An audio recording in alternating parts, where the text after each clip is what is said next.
ओम श्री गणेशाय नमः। ओम श्री परमात्मने नमः।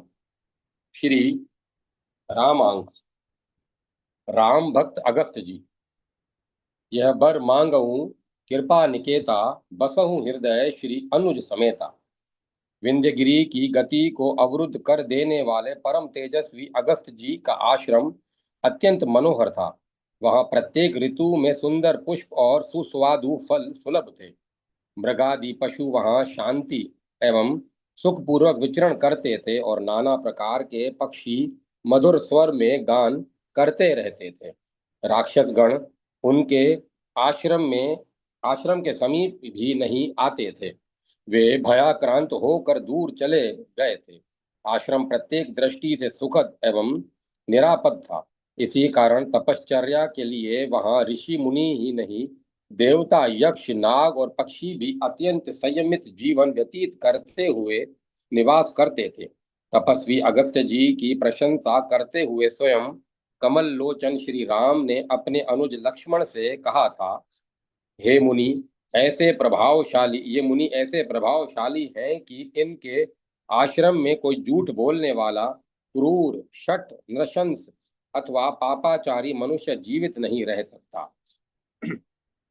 जिस समय शिराधि शिराब्धि शिराबधि के निकट ब्रह्मा जी ने प्रभु से रावण का वध कर पृथ्वी का भार हरण करने की प्रार्थना की थी, उसी समय तपस्वी अगस्त जी उस पवित्रतम आश्रम में रहकर श्री राम के दर्शनार्थ उनके आगमन की प्रतीक्षा कर रहे थे। उन्होंने अपने शिष्य सुतीक्षण जी से के विशेष आग्रह से गुरु दक्षिणा मांगी थी, मुझे यहाँ भगवान श्री राम के दर्शन कराओ।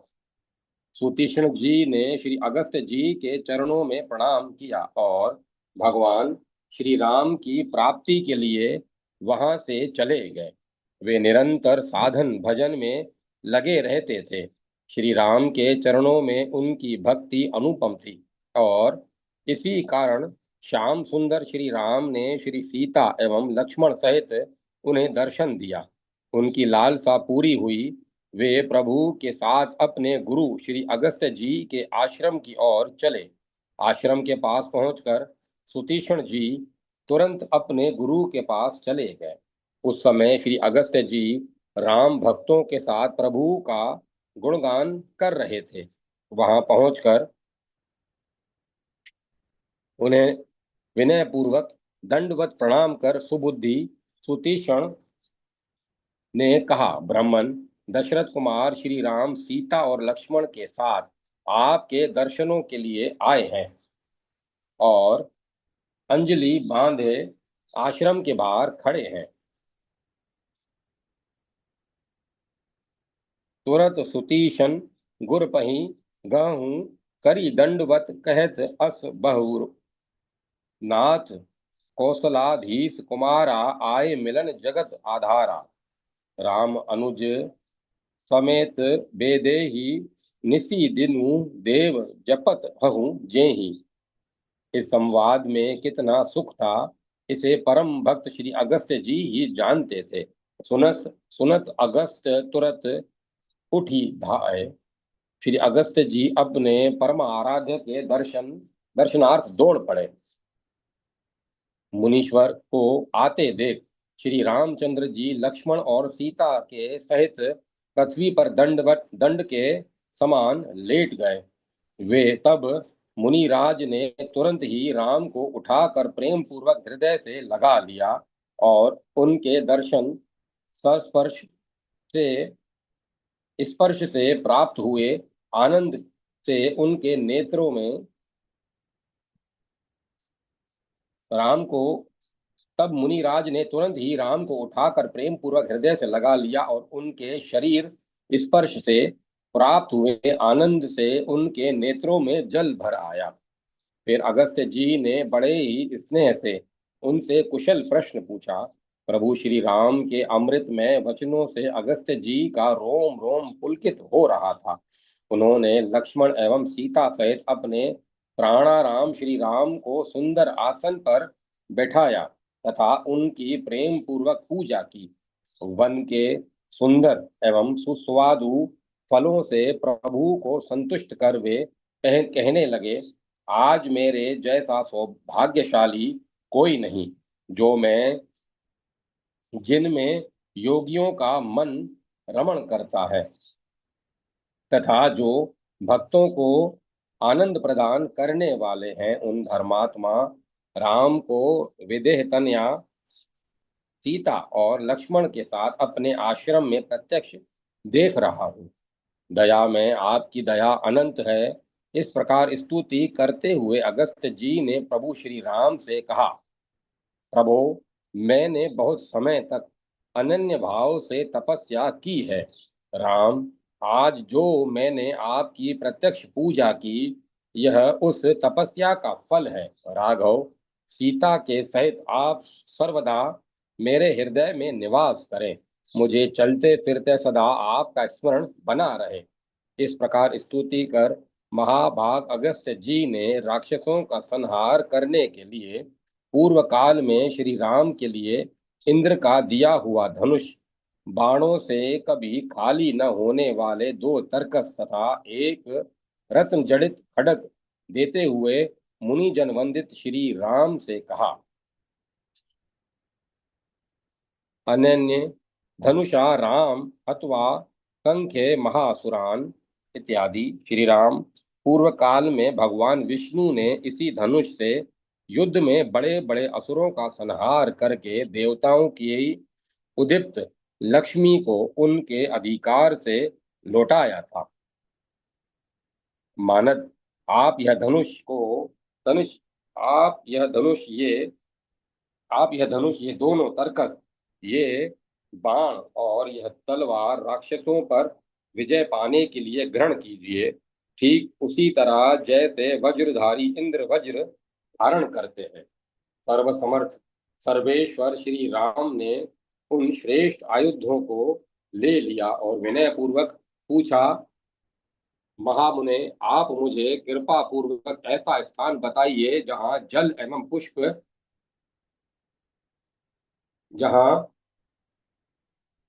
एवं पुष्प फलादि की सुविधा हो और मैं वहां कुटी बनाकर सुख पूर्वक रह सकूं।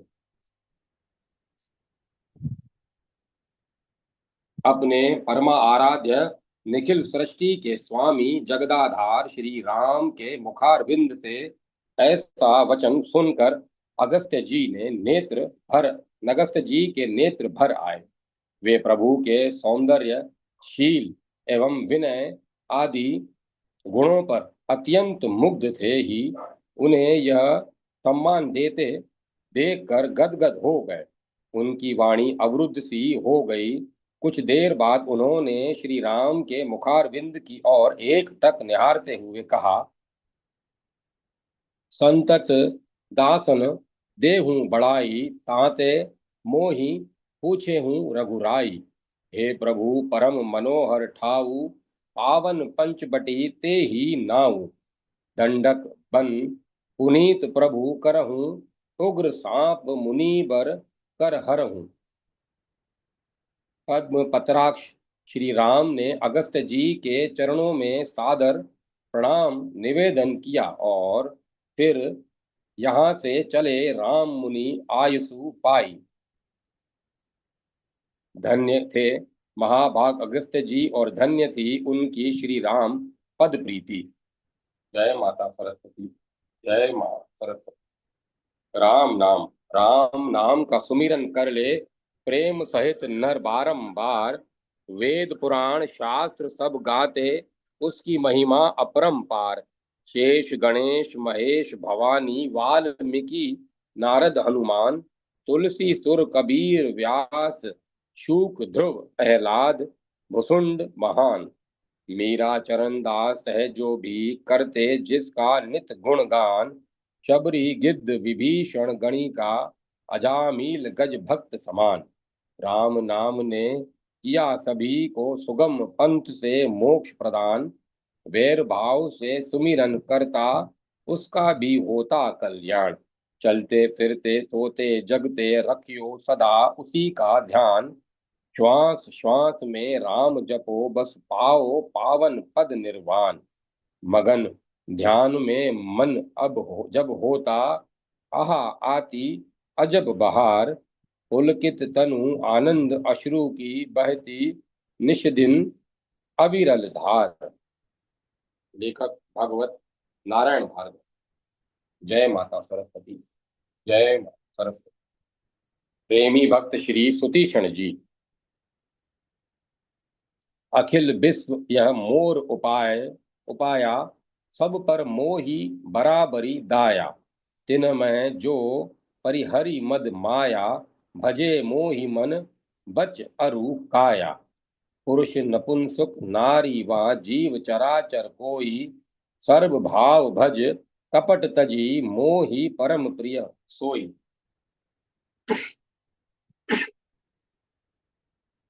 गुरुदेव सुतीक्षण जी ने अपनी शिक्षा समाप्त होने पर अपने गुरु श्री अगस्त्य जी से अत्यंत विनय पूर्वक कहा, आपके चरणों में रहकर मैंने विद्या प्राप्त की है। आप कृपा पूर्वक कुछ गुरु दक्षिणा बताइए। मैं आपके चरणों में क्या उपस्थित करूं। मैं तुम्हारी श्रद्धा से प्रसन्न हूँ। श्री अगस्त्य जी ने स्नेह पूर्वक उत्तर दिया, तुम्हें गुरु दक्षिणा देने की आवश्यकता नहीं। मैं तुम्हें स्नेह पूर्वक वैसे ही उऋण कर दे रहा हूँ। नहीं गुरुदेव, सुतीक्षण बोले, आपने मुझे दुर्लभ विद्या दान दिया है। आप गुरु दक्षिणा के लिए मुझे कुछ आज्ञा दीजिए। तुम्हें गुरु दक्षिणा देने की आवश्यकता नहीं। अगस्त्य जी ने पुनः उत्तर दिया, मैं तुम्हें ऋण मुक्त कर दे रहा हूँ, तुम सुखपूर्वक चले जाओ। परम पूज्य गुरुदेव सुतीक्षण जी ने आग्रह पूर्वक पुनः निवेदन किया, आप कुछ न कुछ गुरु दक्षिणा में अवश्य मांगिए। गुरु दक्षिणा दिए बिना मेरा संतोष नहीं होगा। अत्यधिक हट उचित नहीं। अगस्त्य जी के मन में कुछ रोष उत्पन्न हो गया, पर तुम नहीं मानते और मुझे गुरु दक्षिणा देना ही चाहते हो तो जगद्वंद परम प्रभु श्री राम को लाकर मुझसे मिला दो। श्री सुतीक्षण जी ने गुरुदेव के चरणों में सादर साष्टांग दंडवत किया और वहां से चलकर अरण्य में एक कुटिया बना ली। श्री सुतीक्षण जी की कुटिया के समीप अन्य कितने ही ऋषि रहते थे। वह स्थान सुतीक्षण आश्रम के नाम से प्रख्यात था। उक्त आश्रम अत्यंत मनोरम था। वहां प्रत्येक ऋतु के पुष्प और फल सुलभ थे। आश्रम प्रत्येक दृष्टि से तपस्वियों के उपयुक्त एवं सुखद था। श्री सुतीक्षण जी की भगवान श्री राम में अद्भुत रति थी। वे मन वाणी एवं कर्म से श्री राघवेंद्र के भक्त थे। स्वप्न में भी किसी अन्य देवता की आशा नहीं रखते थे। वे निरंतर श्री राम के ध्यान एवं उनके भजन स्मरण में ही लगे रहते थे। अत्यंत सरल एवं निश्चल प्रकृति के श्री सुतीक्षण जी प्राय श्री राम के स्मरण में रोते रोते बेसुध हो जाते थे। प्रभु प्रेम में पगे रहने के कारण उन्हें फल एवं जल ग्रहण करने का ध्यान तक नहीं रहता था। इस कारण उनका शरीर अत्यंत दुर्बल हो गया था। देह में मांस का नाम नहीं था, केवल अस्थि पंजर ही शेष रह गया था।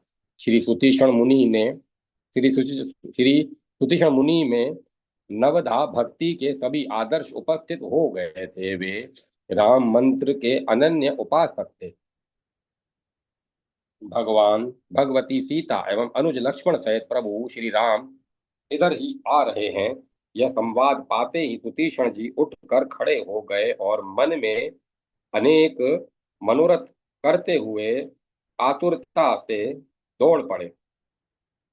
उस समय उनके मन की बड़ी विचित्र स्थिति थी। श्री सुतीक्षण जी की भक्ति, उनकी योग्यता, उनकी नम्रता एवं विनय दुर्लभ है। वे कहते हैं, हे विधि दीन बंधु रघुराया, मोह सो सट कर पर ही दाया।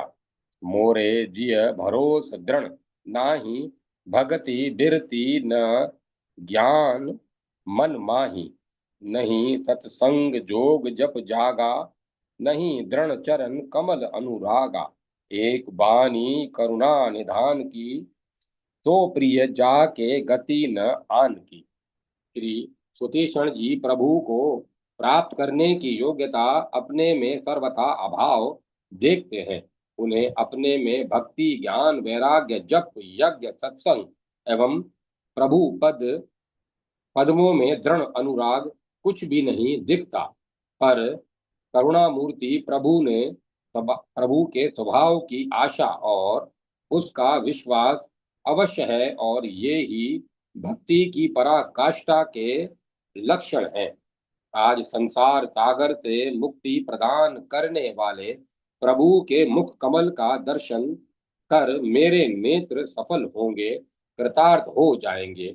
अपने इस भाव से श्री सुतीक्षण जी प्रेम में मग्न हो गए। उस समय उनकी दशा अत्यंत विचित्र हो गई थी। वे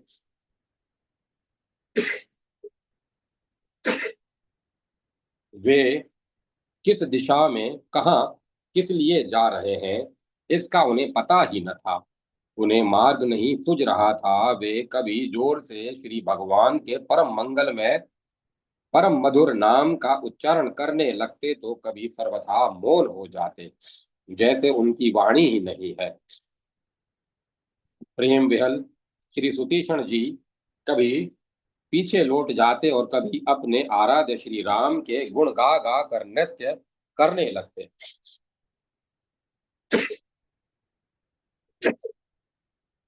वे कभी गाते, कभी रोते और कभी अट्टहास करने लगते। श्री राम के ध्यान में तल्लीन होकर वे कभी नाचते तो कभी मौन खड़े हो जाते। दया सिंधु सर्वेश्वर प्रेम मूर्ति प्रभु श्री राम वृक्ष की ओट से श्री सुतीक्षण जी की यह प्रेम पूर्ण स्थिति देख रहे थे। उनकी यह अतिशय प्रीति देखकर प्रभु उनके हृदय में प्रकट हो गए। महामुनि ने अपने हृदय में त्रिलोक्य वंदित अपने जीवन धन श्री राम के मधुर मनोहर स्वरूप का दर्शन किया तो उनकी स्थिति अत्यंत विचित्र हो गई। उन्हें रोमांच हो आया। वे मार्ग में ही अचल होकर बैठ गए। मुनि मग माज अचल होई, बेता उलक शरीर कनस फल जैसा। फिर तो प्रभु श्री राम उनके समीप आ गए। प्रभु श्री सुतीक्षण जी को अनेक प्रकार से जगाने लगे, किंतु ध्यान जनित अनिर्वचनीय सुख की समाधि के कारण वे नहीं जगे। सच बात तो यह है कि प्रभु श्री राम वृक्ष की ओट से श्री सुतीक्षण जी के अतिशय प्रेम की स्थिति देखकर तत्काल उनके समीप पहुंचकर उन्हें सुखी करना चाहते थे, किंतु सुतीक्षण जी के समीप पहुंचने में कुछ देर हो जाएगी, यह सोचकर अपने विरध के रक्षार्थ त्वरा के कारण प्रभु उनके हृदय में प्रकट हो गए थे। फिर श्री सुतीक्षण जी के हृदय में यह अद्भुत प्रीति अक्षुण बनी रहने पर वहां से हट भी कैसे सकते थे। अतएव लीला अवतार विग्रह राजकुमार के मधुर रूप को छिपाकर प्रभु ने नित्य अवतारी विग्रह शंख चक्र गदा पद्मधारी चतुर्भुज रूप का उन्हें दर्शन कराया। फिर तो श्री सुतीक्षण जी छटपटा उठे। हृदय में अपने जीवन आराध्य श्री राम के स्थान पर श्री विष्णु के दर्शन कर वे मणिहीन फणी के भांति व्याकुल हो गए। श्री सुतीक्षण जैसे सर्वगुण संपन्न भक्त के मन में अपने इष्ट के प्रति अनन्य श्रद्धा एवं भक्ति थी। इस कारण अवतार और अवतारी में किंचित भी भेद न मानते हुए भी उन्हें तो अपने परम आराध्य निकलेवर श्री राम ही प्राण प्रिय थे। इसे उन्होंने अपने ही मुख से स्पष्ट भी कर दिया।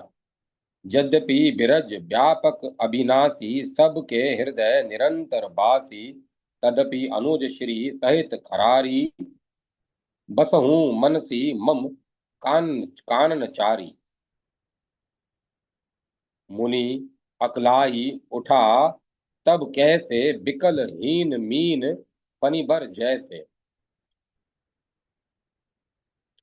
जब व्याकुल होकर श्री सुतीक्षण जी जगे तो उनके सम्मुख सीता एवं लक्ष्मण सहित उनके आराध्य त्रिलोक्य मोहन धनुर्धर श्री राम खड़े थे। फिर तो परयउ लकुट इव चरनिन लागी प्रेम मगन मुनिबर बड़ भागी। और भक्त प्राणधन भगवान श्री राम के ने उन्हें उठाकर अपने हृदय से लगा लिया। प्रभु श्री राम से मिलते हुए श्री सुतीक्षण जी की ऐसी शोभा हो रही थी जैसे धवाल तरु से कनक लता मिल रही हो। और मुनि श्री सुतीक्षण जी ने खड़े होकर नवनीर दवपु श्री राम के मुखारविंद को देखा तो वे चित्र लिखित से खड़े रह गए। फिर हृदय में धैर्य धारण कर उन्होंने बार बार प्रभु के चरणों में सिर रखा तथा अपने आश्रम में लाकर प्रभु की श्रद्धा भक्ति से एवं विधि पूर्वक पूजा की। फिर अपनी दीनता एवं अल्पज्ञता तथा प्रभु की अपार महिमा का संकेत करते हुए श्री सुतीक्षण जी ने अत्यंत विनय पूर्ण शब्दों में श्री भगवान की स्तुति करते हुए श्री सुतीक्षण जी ने कहा, जो कौशलपति राजीव नयना करऊं सो राम हृदय मम ऐना। अस अभिमान जाई जन भोरे मैं सेवक रघुपति पति में मोरे। अभी कुछ ही देर पूर्व ध्यान मग्न मुनि तो जगाए नहीं जग रहे थे और अब कितनी चतुराई से वर की याचना कर रहे हैं। श्री सुतीक्षण जी के इस प्रकार स्तुति करने पर श्री रामचंद्र जी ने उनसे मुस्कुरा कर कहा, मुने मैं यह जानता हूं कि तुम्हारा चित्त मेरी उपासना से निर्मल हो गया है और तुम्हारा मेरे अतिरिक्त और कोई साधन नहीं है। इसीलिए मैं तुम्हें देखने आया हूँ। संसार में जो लोग मेरे मंत्र की उपासना करते हैं और मेरी ही शरण में रहते हैं तथा नित्य निरपेक्ष और अनन्य गति रहते हैं, उन्हें मैं नित्य प्रति दर्शन देता हूँ। श्री भगवान ने और कहा, तुम केवल मेरी उपासना से इस जीवितावस्था में ही सब प्रकार मुक्त हो गए हो। फिर अतीत आतुरता का आनंद प्राप्त करने के लिए अपने प्रेमी भक्त श्री सुतीक्षण जी से विनोद करते हुए कहा, परम प्रसन्न जानू मुनि मोहि जो बर मांगहु देव सो तो ही। हे मुनि, मैं आप पर अत्यंत प्रसन्न हूँ। आपकी जो इच्छा हो मांगिए, मैं आपको वही दूंगा। श्री सुतीक्षण जी ने तो पहले ही श्री भगवान से वर मांग लिया था, पर श्री भगवान और देने के लिए प्रस्तुत हैं। इससे लगता है कि मेरी मांग में कहीं न कहीं त्रुटि अवश्य रह गई है। अनंत ज्ञान निधि प्रभु के सर्वथा अल्पज्ञ जीव अपनी बुद्धि के अनुसार ही जो याचना करेगा, यह सोचकर अपनी अभिष्ट सिद्धि के लिए मुनि ने बड़ी ही विनम्रता से निवेदित किया, मुनि कह मैं बर कबहू न जाचा, समुझी न परई झूठ का साचा। तुम्हि नीक लागे रघुराई, सो मोहि देहु दास सुखदाई। श्री भगवान ने पुनः विनोद किया, श्री सुतीक्षण जी को ध्यान अत्यधिक प्रिय है, पर श्री भगवान ने अपने वरदान में ध्यान का स्पर्श भी नहीं किया।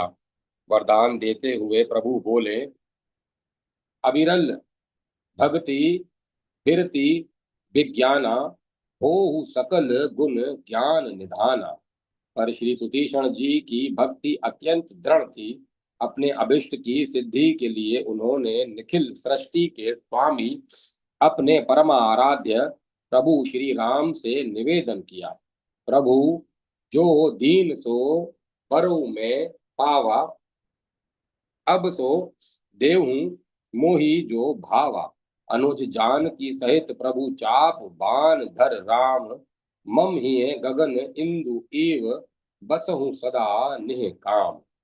हे धनुष बाण धारी भगवान श्री राम, आप भाई श्री लक्ष्मण और माता जानकी से सदा ही मेरे हृदय में आकाश में चंद्रवत निवास करें। और मुनि की श्रद्धा भक्ति एवं प्रेम के अधीन प्रभु ने प्रसन्नता पूर्वक तत्क्षण कह दिया एवं मस्तु, और फिर बोले, मैं तुम्हारे गुरु मुनि श्रेष्ठ अगस्त जी से मिलना चाहता हूँ। मेरा चित्त उनके पास कुछ दिन रहने के लिए उतावला हो रहा है। श्री सुतीक्षण जी ने तुरंत कहा, प्रभु आश्रम से आए मुझे बहुत दिन बीत गए और इस कारण मुझे गुरु जी के दर्शन किए भी अत्यधिक दिन हो गए। अब मैं आपके साथ ही गुरु जी के यहाँ चलूंगा, इसमें आपके लिए संकोच का कोई प्रश्न नहीं है। मैं अपने स्वार्थ से चलना चाहता हूँ। बहुत दिवस गुरु दर्शन पाई, भय मोहि इहि आश्रम आई। अब प्रभु संग जाऊ गुर पाई, पाही तुम कहे नाथ निहोरा नाही। प्रभु ने सुतीक्षण जी की चतुराई समझ ली और उन्होंने मुस्कुराते हुए उन्हें अपने साथ ले लिया। मार्ग में अपनी भक्ति की अद्भुत बातें सुनाते हुए प्रभु श्री राम जब अगस्त्य मुनि के आश्रम के समीप पहुंचे, तब तुरंत सुतीक्षण गुर पही गहूं करी दंडवत कहत अस भऊ। नाथ कौशलाधीश कुमारा, आए मिलन जगत आधारा। राम अनुज समेत बेदेही, निसी दिनु देव जपत हूँ जेहि। श्री सुतीक्षण जी तुरंत अपने गुरु के पास पहुंचे और उनके चरणों में दंडवत करके उन्हें निवेदन किया, नाथ आप लक्ष्मण और माता जानकी सहित जिन परम प्रभु का दिन रात नाम जप करते रहते हैं, वे विद्या विश्वधार कौशल कुमार आपसे मिलने आए हैं। सुनत अगस्ती तुरंत उठी धाये, हरि बिलो की लोचन जल छाए। श्री विभीषण जी की वाणी सुनते ही श्री अगस्त्य जी तुरंत उठ खड़े हुए और आतुरता से प्रभु के दर्शनार्थ दौड़ पड़े तथा सीता अनुज सहित नवघन सुंदर श्री राम को देखते ही प्रेम निमग्न हो गए। उनके नेत्रों में प्रेमाश्रु भर आए। इस प्रकार श्री सुतीक्षण जी ने अपनी अनुपम भक्ति से प्रभु प्राप्ति के साथ ही अपने गुरु की मांगी हुई गुरु दक्षिणा भी उन्हें दे दी और उनसे ऋण हो गए। जय माता सरस्वती, जय माता सरस्वती। परम भक्त महर्षि अत्रि और भक्ति मति अति सती अनसुया, प्रसिद्ध मैं नमामि ते पदाब्ज भक्ति देहि में। परम तपस्वी महर्षि अत्रि ब्रह्मा जी के मानस पुत्र और प्रजापति हैं। दक्षिण दिशा में उनका निवास है। उनकी परम पतिव्रता पत्नी अनसुईया स्वयंभू मनु की पुत्री देवधूति की बेटी और भगवान कपिल की भगनी थी।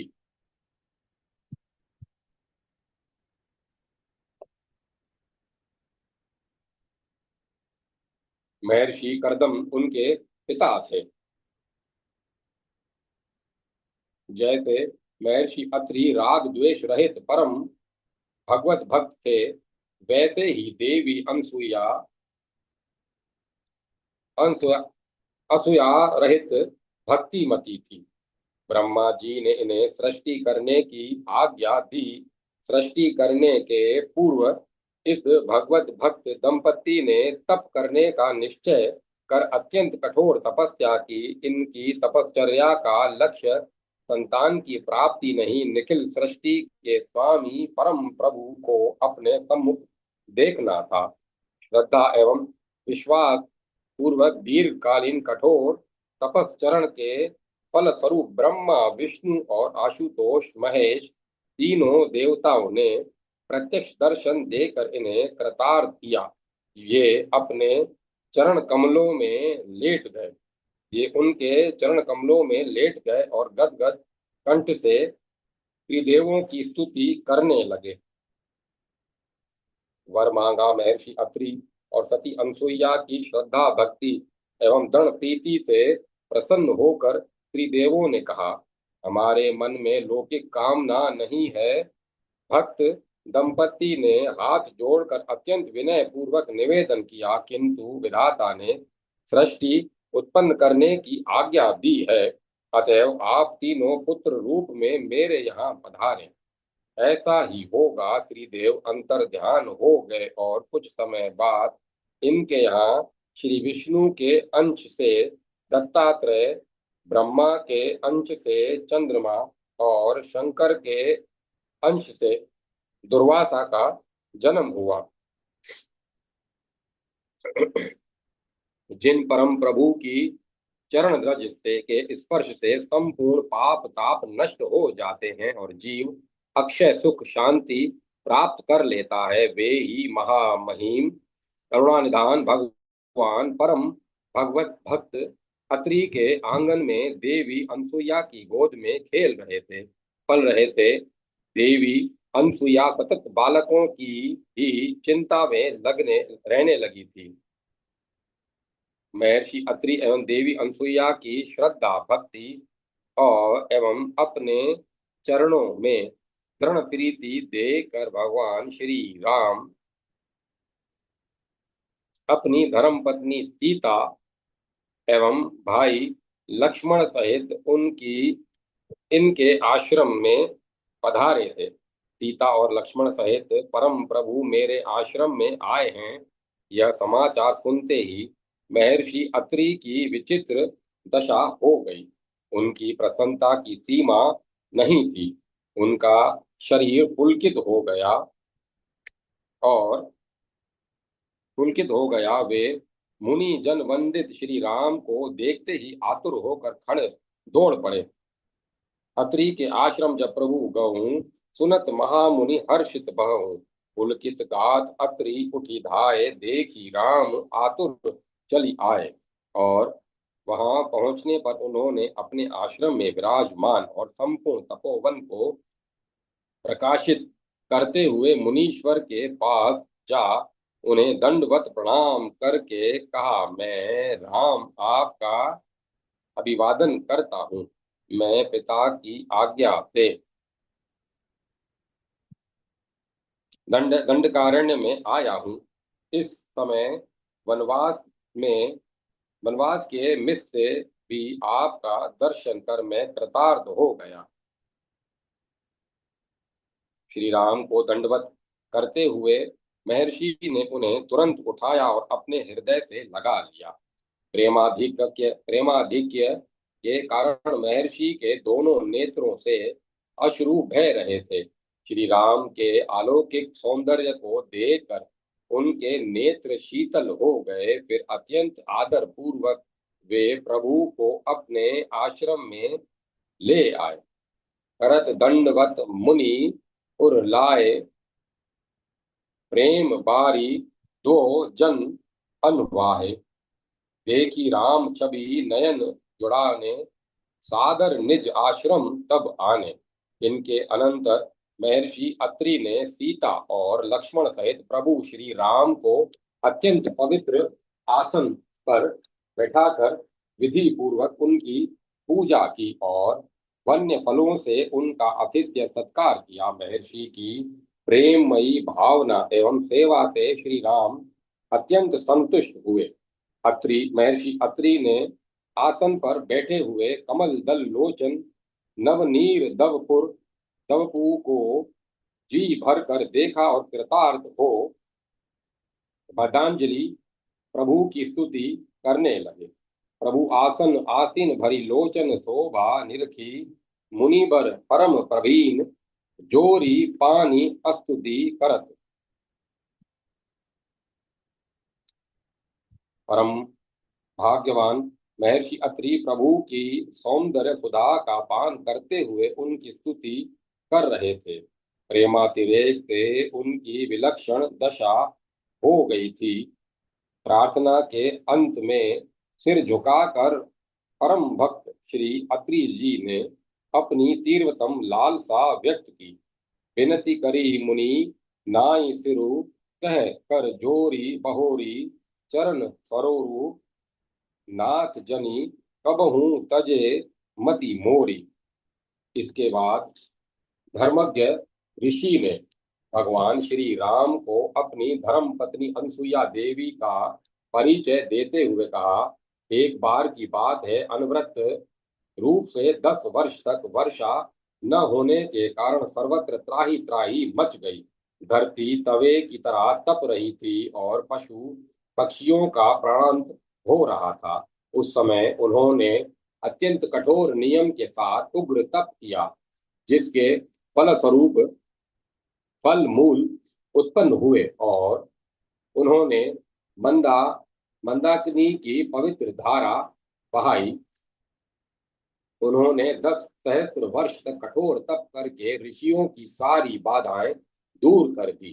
फिर महर्षि ने कहा, निष्काम श्री राम जिन्होंने देवताओं के कार्य के लिए अत्यंत उतावली होकर 10 रात के बराबर एक ही रात बनाई थी, वे ही ये अनसुईया देवी तुम्हारे लिए माता की भांति पूजनीय है। ये संपूर्ण प्राणियों के लिए वंदनीय तपस्विनी है। क्रोध तो इन्हें कभी छू भी नहीं सका है। विदेह नंदिनी सीता इन वृद्धा अनसुईया देवी के पास जाएं। प्रभु श्री राम का आदेश पाकर श्री सीता जी अत्यंत तपस्विनी श्रद्धा वृद्धा अनसुईया जी के समीप जाकर दंड की भांति उनके चरणों में लौट गई। अनसुईया जी ने अपने सम्मुख सीता जी को दंड के समान पड़ी देख अति हर्षित हो बेटी सीता कहकर आदर पूर्वक आलिंगन किया और भक्ति सहित उन्हें विश्वकर्मा के बनाए हुए 2 दिव्य कुंडल और 2 स्वच्छ रेशमी साड़ियां दी। सुंदर मुख वाली अनसुईया जी ने उन्हें दिव्य अंगराग भी दिया और कहा, कमल मुखी, इस अंगराग के लगाने से तेरे शरीर की शोभा कभी कम न होगी। इसके अनंतर अनसुईया जी ने सती सीता के मिस से पातिव्रत धर्म का बड़ा सुंदर उपदेश दिया।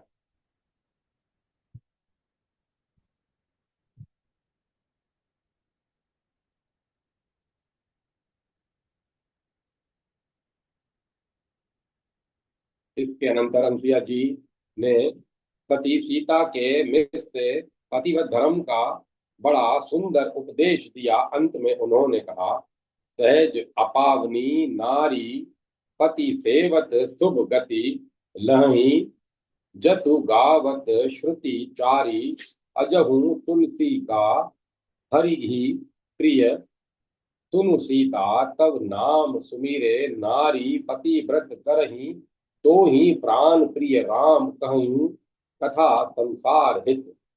साथ ही अनसुईया जी ने श्री सीता जी को आशीष दी, रघुनाथ जी तुम्हारे साथ कुशल पूर्वक घर लौटे। अनसुईया जी के अत्यंत स्नेहपूर्ण उपहार उपदेश एवं आशीष से श्री सीता जी बहुत प्रसन्न हुई। फिर उन्होंने बड़ी ही श्रद्धा और प्रीति से लक्ष्मण और सीता सहित श्री राम जी को भोजन कराया।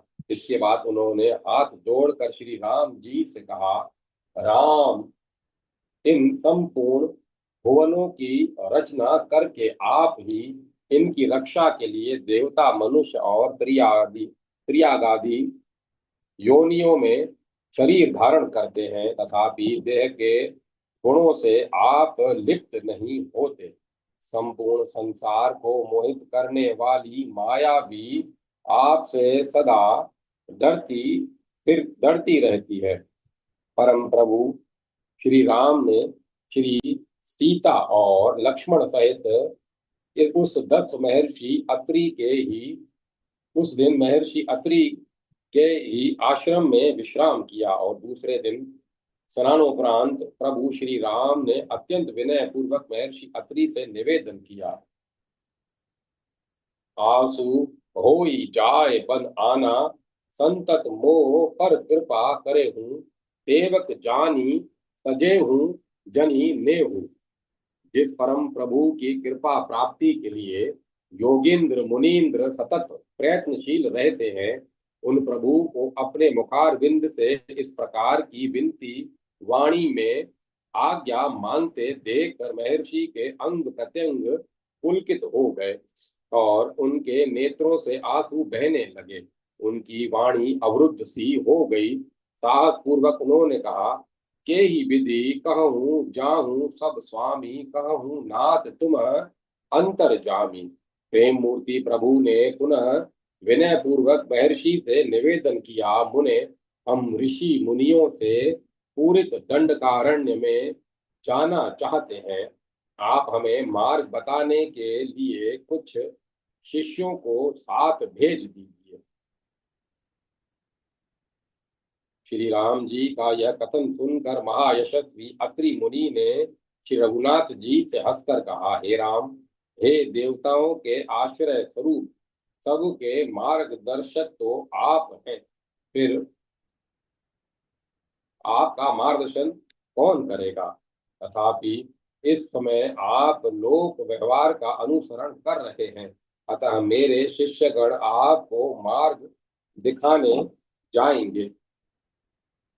भगवत वाचा कल्पतरु प्रभु श्री राम ने महर्षि अत्रि के चरण कमलों में सिर झुकाया और वे दंडकारण्य के लिए प्रस्थित हुए। महर्षि अत्रि खड़े खड़े अश्रुपूरित नेत्रों से देखते ही रहे। धन्य थे श्री राम प्रेमी महर्षि अत्रि और परम वंदनिया अनसुईया। जय माता सरस्वती। जय माता सरस्वती। महात्मा वाली। उमा दारु जोशित की नारी, सब ही नचावत राम गुसाई। उमा दारु जोशित की नाई, सब ही नचावत राम गोसाई। देवराज इंद्र के अंश से उत्पन्न किष्किंधा नरेश वानर राज वाली अमित पराक्रमी थे। वे संध्या पूजन देवाराधन करते थे, ब्राह्मणों एवं गौओं के भक्त थे। उनमें न कोई अधर्म था और न उनको प्रमाद ही स्पर्श करता था। उनका अपार ऐश्वर्य और महान धन वैभव था।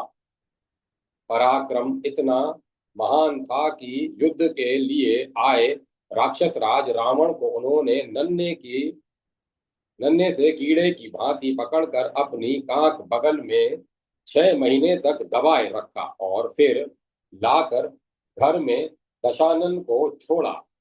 वाली के भय से राक्षस अपने राज्य में उनके राज्य में उत्पात नहीं करते थे, परंतु प्रारब्ध की महिमा अपार है। अपने छोटे भाई सुग्रीव से उनको चिढ़ हो गई। सुग्रीव को मारकर उन्हें निकाल दिया और उसकी सम्मति तथा स्त्री भी छीन संपत्ति और स्त्री भी छीन ली। वाली को सुग्रीव प्राणों के समान प्रिय थे और सुग्रीव भी वाली का पिता के समान आदर करते थे। एक दिन मय का पुत्र मायावी नामक राक्षस आया और आधी रात को नगर द्वार पर आकर उसने वाली को युद्ध के लिए ललकारा। दौड़ पड़े वाली दौड़ पड़े। राक्षस भागकर एक गुफा में घुस गया। सुग्रीव भी बड़े भाई के साथ दौड़ आए थे। उन्हें द्वार पर 15 दिन तक प्रतीक्षा करने को कहकर वाली गुफा में चले गए। सुग्रीव 1 महीने वहीं बैठे रहे। अंत में जब गुफा से रक्त की धारा निकली, तब उन्होंने निश्चय किया कि हो न हो राक्षस ने मेरे भाई को मार दिया। तब गुफा द्वार पर शिला रखकर प्राण भय से वे भाग गए। मंत्रियों ने आते ही उन्हें राज्य तिलक कर दिया। कुछ समय बाद असुर को मारकर वाली लौटे। गुफा द्वार बंद देखकर क्रोध से आग बबूला हो गए। शिला हटाकर नगर में आने पर जब उन्हें सुग्रीव को राजा बना दिया जब उन्होंने सुग्रीव को राजा बना देखा, तब उन्हें ऐसा लगा कि जानबूझकर सुग्रीव ने ही मुझे गुफा में बंद करके मार डालना चाहा था। अतः वे सुग्रीव पर टूट पड़े। घायल होकर सुग्रीव भाग खड़े हुए। इस प्रकार केवल भ्रम के कारण इतना बड़ा अनर्थ हो गया।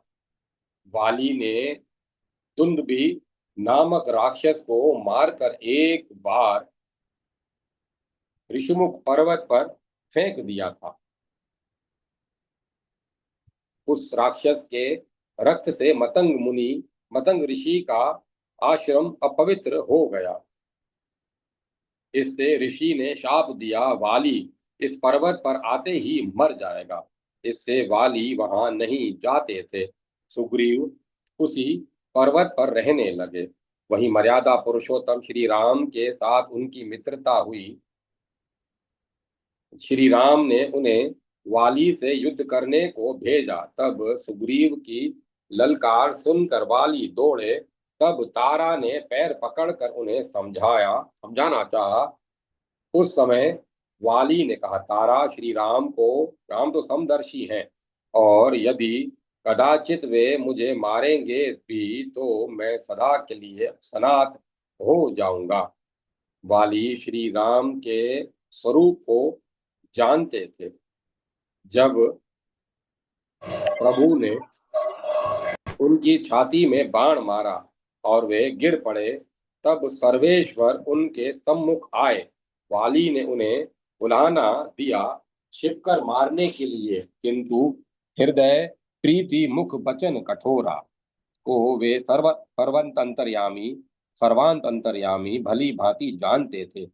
वाली कहे कुछ भी, उनकी अवस्था तो दूसरी ही थी। पुनि पुनि चतई चरण चित दीना, सुफल जन्म माना प्रभु चीना।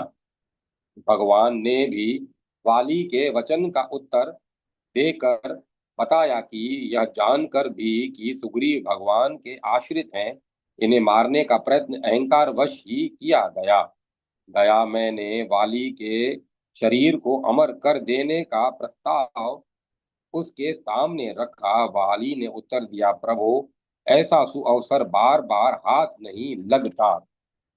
जन्म जन्म मुनि जतनु कराही, अंत राम कहीं आवत नाही। जासु नाम बल शंकर काती, देत सही सम गति अविनाशी।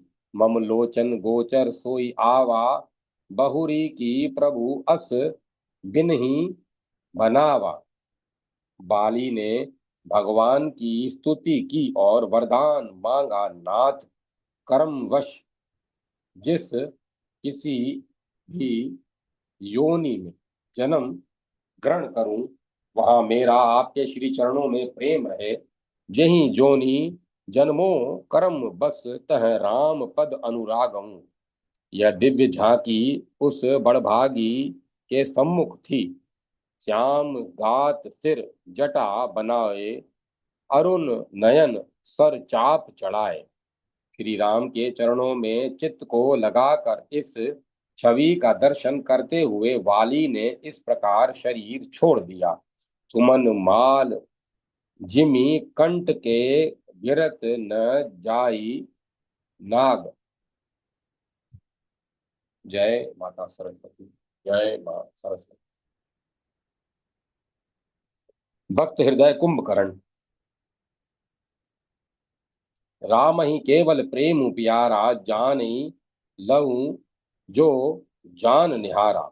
भगवान की लीला अद्भुत है। जो तर्क करना चाहते हैं वे उसमें अविश्वास करके अशांत होते हैं, और जो श्रद्धालु हैं, विश्वासी हैं, वे उन लीलामय की अद्भुत क्रीड़ाओं में आनंद प्राप्त करते हैं। रावण का छोटा भाई कुंभकर्ण सृष्टि का ही प्राणी था, फिर भी वह सृष्टिकर्ता के लिए ही एक समस्या हो गया था।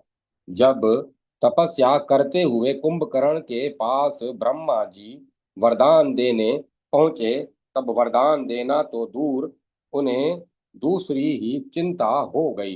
वे सोचने लगे, यदि कहीं यह नित्य भोजन करेगा तो सारा विश्व कुछ ही काल में इसके द्वारा नष्ट हो जाएगा। सरस्वती के द्वारा ब्रह्मा जी ने बुद्धि कुंभकर्ण की बुद्धि भ्रमित करा दी और उनसे 6 महीने सोते रहने का वरदान मांग लिया।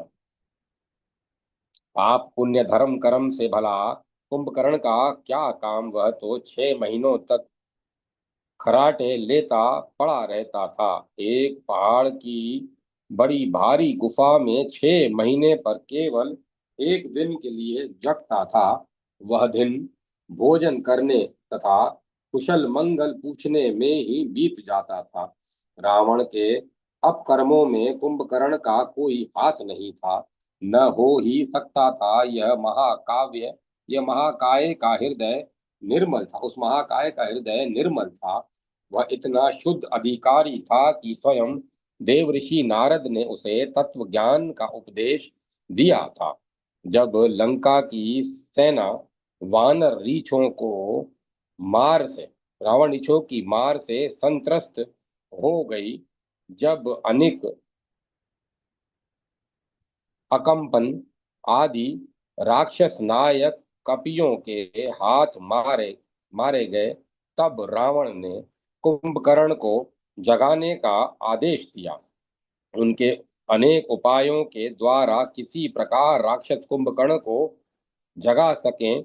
जगाने पर सब बातें सुनकर कुंभकर्ण बड़ा दुखी हुआ। उसने रावण से कहा, जगदम्बा हरि आनी, अब सठ चाहत कल्याण, भल न कीन्ह ते निशिचर नाहा, अब मोहि आई जगा ही काहा,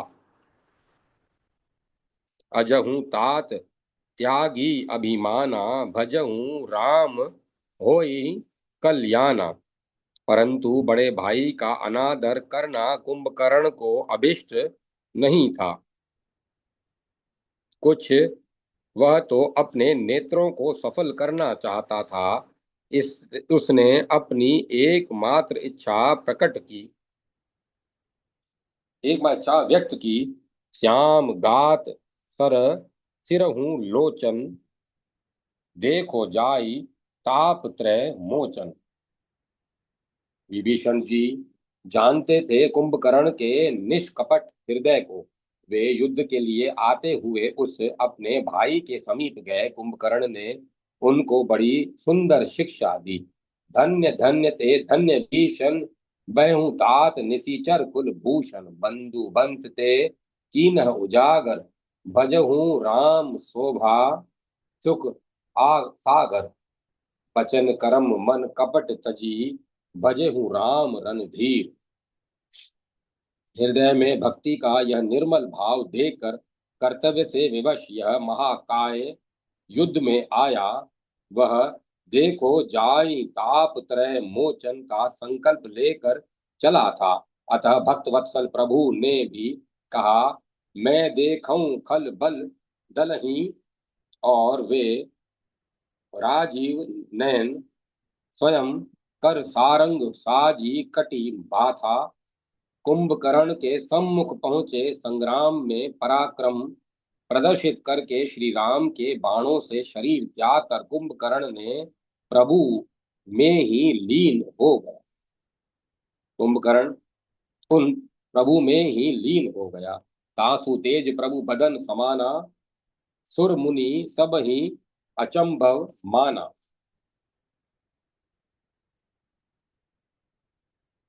परंतु इसमें आश्चर्य करने की कोई बात नहीं है। यह ठीक है कि कुंभकर्ण राक्षस था, राक्षसी आहार करने वाला था, तमोगुण रूपा घोर निद्रा में पड़ा रहता था और रावण का पक्ष लेकर लड़ने आया था। किंतु श्री राम तो भाव देखते हैं और कुंभकर्ण भावपूर्ण हृदय से श्री रघुनाथ जी को परम ब्रह्म ही मानता था। वह उनके दर्शन करके उनके बाणों से देह त्याग कर कृतार्थ होने ही आया था और तब उसकी परम गति हो, इसमें आश्चर्य की भला कौन सी बात है। जय माता सरस्वती। जय मां सरस्वती। महाभागा अहिल्या महर्षि विश्वामित्र के साथ मिथिला जाते हुए श्री राम और लक्ष्मण के पत्र पुष्प एवं फलों से संपन्न एक आश्रम देखा। उक्त रमणीय आश्रम में मृग पशु पक्षी अथवा अन्य कोई जीव नहीं दिख रहा था। वह सर्वथा निर्जन एवं सूना था। उसका कारण श्री राम ने महर्षि विश्वामित्र जी से पूछा। यह परम तपस्वी महर्षि गौतम का आश्रम है। विश्वामित्र जी ने राम और लक्ष्मण को बताया। महर्षि के कठोर तप से प्रसन्न होकर ब्रह्मा ने उनकी सेवा के लिए एक अत्यंत लावण्यवती लावण्यवती कन्या प्रदान की थी। उसका नाम था अहल्या। वे महर्षि गौतम की पत्नी थी। उनके पिता का नाम वृद्धाक्ष था। वे अत्यंत सेवा परायणा थी। वे अहर्निश महर्षि की सुख सुविधा की व्यवस्था में लगी रहती थी। सुंदरी अहल्या सदाचारिणी, सधर्म परायणा एवं अति भक्ता थी। महर्षि देवलोक ने महर्षि देवलोक न छीन ले, इस आशंका से इंद्र ने महर्षि गौतम के वेश में अहल्या के से छल किया और इस कारण महर्षि ने इंद्र को तो शाप दिया ही, अहल्या को भी शाप दे दिया। तू मेरे आश्रम में शिला में निवास कर। यहाँ तू निराहार रहकर धूप वायु और वर्षा आदि को सहन करती हुई दिन रात तपस्या कर और एकाग्र चित्त से हृदय में विराजमान परमात्मा राम का ध्यान कर। अब से यह मेरा आश्रम विविध प्रकार के जीव जंतुओं से रहित हो जाएगा। महर्षि गौतम ने अंत में कहा। इस प्रकार मुझे तपस्या करते जब सहस्त्र वर्ष बीत जाएंगे, तब राम और लक्ष्मण यहाँ पधारेंगे तथा वे तेरी आश्रय भूत शिला पर अपने दोनों चरण रखेंगे। उसी समय तू शाप मुक्त हो जाएगी और फिर मेरे समीप आ जाएगी।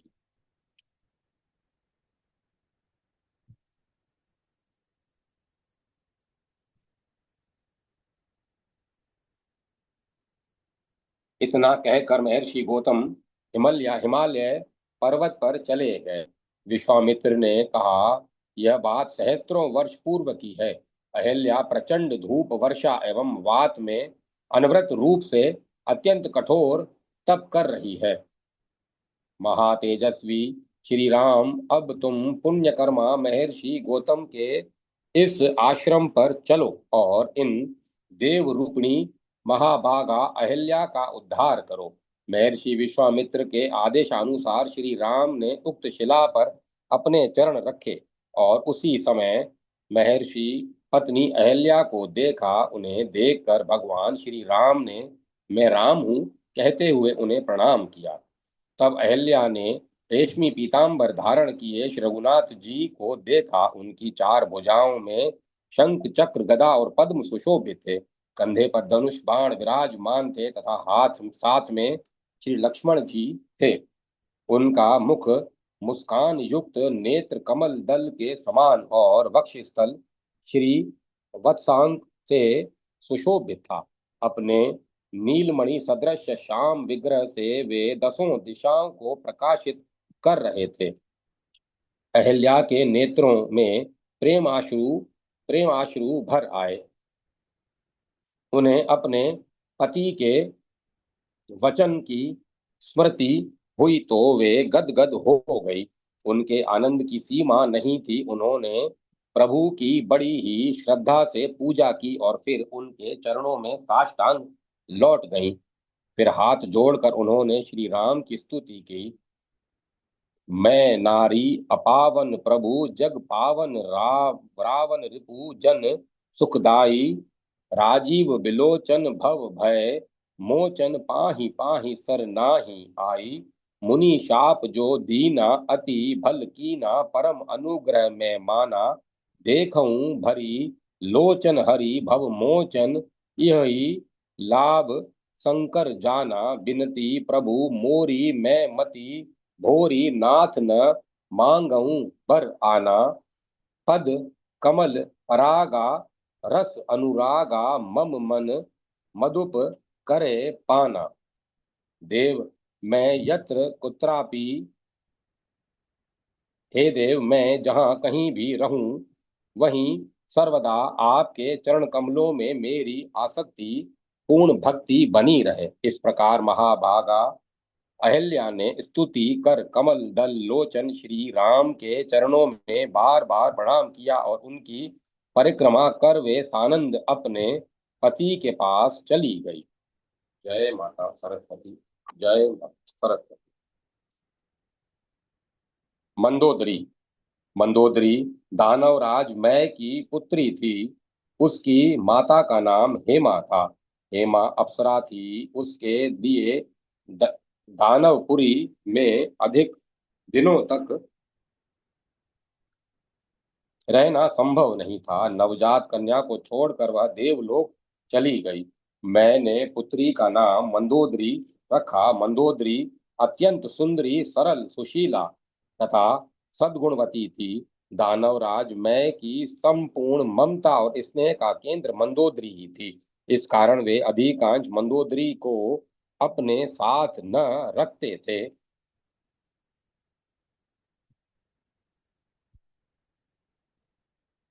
अधिकांश मंदोदरी को अपने साथ रखते थे। मंदोदरी ने धीरे धीरे यौवन में प्रवेश किया। एक बार की बात है, दानवराज अपनी प्राण प्रिय पुत्री मंदोदरी के साथ गहन वन में भ्रमण कर रहे थे कि उनका अचानक लंकाधिपति रावण से साक्षात्कार हो गया। रावण कुंवारा था। उसकी दृष्टि मंदोदरी पर पड़ी तो वह उस पर मुग्ध हो गया। उसने अपने पितामह ब्रह्मा तथा उच्च वंश का परिचय देते हुए मंदोदरी की याचना की। दानवराज ने सुयोग्य वर समझकर उसके हाथों अपनी कन्या मंदोदरी को सविधि समर्पित कर दिया। देव गंधर्व एवं नागों की कितनी ही कन्याओं से रावण का परिचय हुआ था, पर वह मंदोदरी को सर्वाधिक प्यार करता था। मंदोदरी भी रावण को हृदय से चाहती थी और उसे सदा सतपथ पर चलते रहने के लिए पदे पदे समझाया करती थी। रावण भी उसकी बातों को ध्यान पूर्वक सुनता था। मंदोदरी सती नारी थी और इसी कारण उसे विदित हो गया था कि जगदाधार स्वामी ने श्री राम के रूप से अयोध्या में अवतार ग्रहण किया है और वे पिता के आदेश से वन में पधारे हैं। वे धीरे धीरे धरती को राक्षसों से रहित करते जा रहे हैं। तब रावण ने छल पूर्वक सीता का हरण किया। तब मंदोदरी ने उसे बड़े ही आदर से समझाया था, नाथ, श्री राम साक्षात परमात्मा है। आप उनसे वैर न करें, उसका परिणाम शुभ नहीं होगा। सीता साक्षात योग माया है। आप मेघनाथ को राज्य पद पर प्रतिष्ठित कर दें और हम लोग कहीं एकांत में चलकर श्री राम का भजन करें। वे दया विग्रह निश्चय ही हम पर दया की वृद्धि करेंगे। पर रावण पर इसका कोई प्रभाव न पड़ा। इतना अवश्य था कि वह विभीषण और माल्यवंत की तरह मंदोदरी का अपमान नहीं करता था। जब भी अवसर मिलता मंदोदरी उसे अवश्य समझाती। वह रावण से बार बार कहती, पति रघुपति ही नृपति जनि मानहु अग जग नाथ अतुल बल जानहु। अनेक बार समझाने पर भी जब रावण के मन पर कोई प्रभाव नहीं पड़ा तब मंदोदरी ने यहाँ तक कह दिया, कंत कृत राम विरोधा काल विबस मन उपज न बोधा निकट काल जेहि आवत साई तेहि भ्रम होई तुम्हार ही नाई। और फिर अत्यंत विनय के साथ उसने कहा, कृपा सिंधु रघुनाथ भजी नाथ बिमल जसु देहूं। रावण अपनी बुद्धिमती पत्नी मंदोदरी की बातों को हंसकर टाल देता। वह अच्छी प्रकार समझाता था कि यह मेरे कल्याण के लिए ही चिंतित है। रावण मारा गया। मंदोदरी चित्कार कर उठी। वह पति के शव के समीप जाकर विलाप करने लगी। उस समय भी उसका दृढ़ विश्वास था कि दया में सर्वात्मा परमात्मा ने मेरे पति को अपने दुर्लभ धाम में भेजकर उनका अत्यंत हित ही किया है। रोते रोते उसने भगवान की दया का बखान करते हुए कहा, अहं नाथ रघुनाथ सम कृपा सिंधु नहीं आन। जोगी ब्रंद दुर्लभ गति तो ही दीनहि भगवान। अश्रु पुरित नेत्रों से उसने नील कलेवर धनुर्धर श्री राम को देखा तो उसका कष्ट निवारण हो गया। वह प्रेम में भरकर सुखी हो गई। कल लंका के राजा विभीषण हुए, पर मंदोदरी लंका की महारानी बनी ही रही। जय माता सरस्वती। जय मां सरस्वती। ओम नमः शिवाय। ओम नमो नारायण। ओम नमो भगवते वासुदेवाय। ओम ऐं ह्रीं क्लीं चामुंडाय विच्चे। राम लक्ष्मण जान की जय बोलो हनुमान की। अब कथा को विराम दिया जाता है। ओम तत्सत। ओम तत्सत। ओम तत्सत।